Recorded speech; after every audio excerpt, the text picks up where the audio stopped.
Today, we are reading The Smart Cookie, written by Jory John and illustrated by Pete Oswald. If you enjoy this book and our channel, please remember to subscribe so you can enjoy all the new books we read. Greetings, I'm a cookie. I live in a bakery on a street corner near a river. Come on in. Welcome to our little community. It's a warm and supportive place to spend some time. Pretty fantastic, eh? These days, life is sweet, but my journey wasn't always a cakewalk. When I was younger, I couldn't have imagined fitting in here. For a long time, I didn't feel comfortable speaking up or sharing my ideas. I didn't feel like a smart cookie. I wanted to be a cookie who knew all the answers, a cookie who felt confident in a group, a cookie who said, aha, when solving a puzzle. Like this, aha! Looking back, I had some trouble in my early days. I went to school in a gingerbread house. Our teacher, Miss Biscotti, was kind and patient. When I arrived each morning, she'd wave at me and smile. But I didn't get the best grades. And I never raised my hand because I couldn't think of the answers as fast as the others. And I was the last to finish most tests. It wasn't because I didn't care, and it wasn't because I didn't try. Sometimes I'd get distracted and mess up, even though I knew the material. Those were the most frustrating moments of all. Once, I misspelled the word dough. That was rough. Another time, I added when I meant to subtract. Occasionally, we'd have a lesson where I had absolutely no idea what was happening. I just couldn't keep up. I imagined that my desk was a raft and that I was completely lost at sea, because that's what it felt like. At night, I slept in a cookie jar. I had about 6 dozen roommates.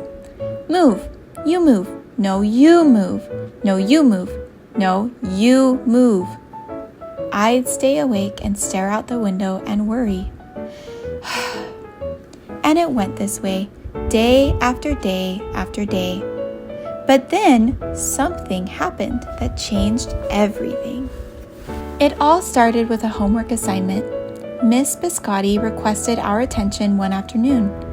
Tonight, I would like you to create something completely original, she announced. It can be anything you want. Please bring it to class tomorrow. That was it. There were no further instructions. Miss Biscotti winked at me as I gathered my belongings. I felt like I had 1,000,000 butterflies in my stomach. Create anything? Something original? Due tomorrow? Gulp.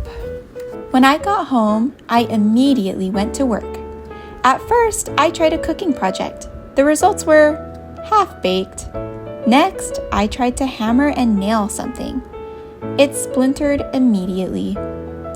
Then, I tried making a sculpture. It was a complete bust. I wondered if I was about to fail yet another assignment. I was stuck. I stared out the window and watched the rain hit the river. There was something mesmerizing about the water, how it moved in such a chaotic way, swirling around and around, yet ultimately figuring out exactly where it needed to go. Aha! Suddenly I had an idea. I decided to write something original. A poem. I came up with a title based on how I'd been feeling. My Crummy Days. After that, the rest of it seemed to fall into place. I wrote and I wrote. I lost track of time. An hour went by in a flash. Aha! I said when I was finished.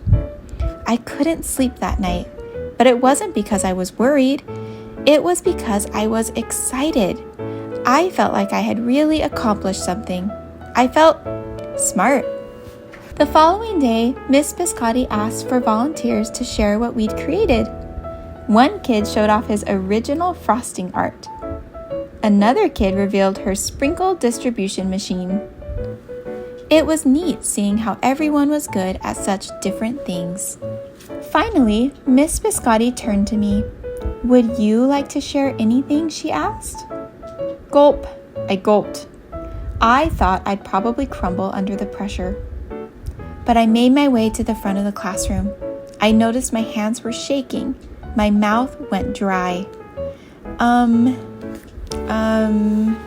This poem is called "My Crummy Days," I said, my voice cracking, and then I read it aloud.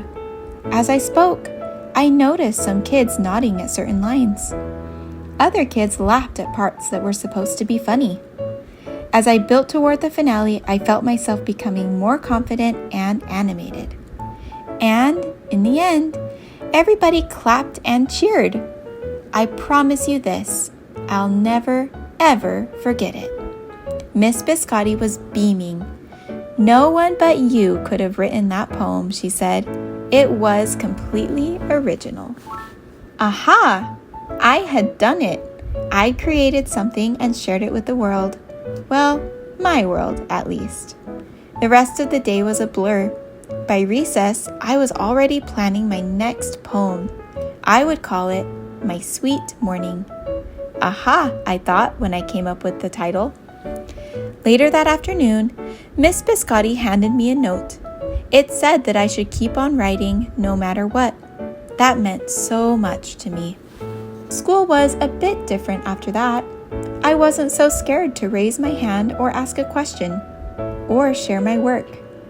Sure, some things still don't come as easily for me as they do for others. But now I know that you can be smart in many different ways. You don't have to have the answers to every question or suddenly be great at everything all at once. You just need a chance to try all kinds of things to find out who you are and what you like to do.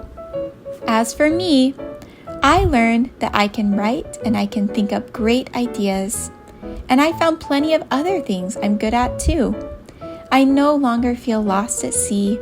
It's more like floating down a river. And the best part is, there's always more to learn, because we're all smart cookies. The end.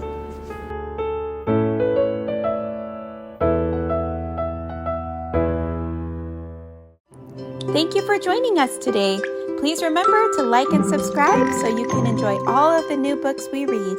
Okay, we'll see you next time.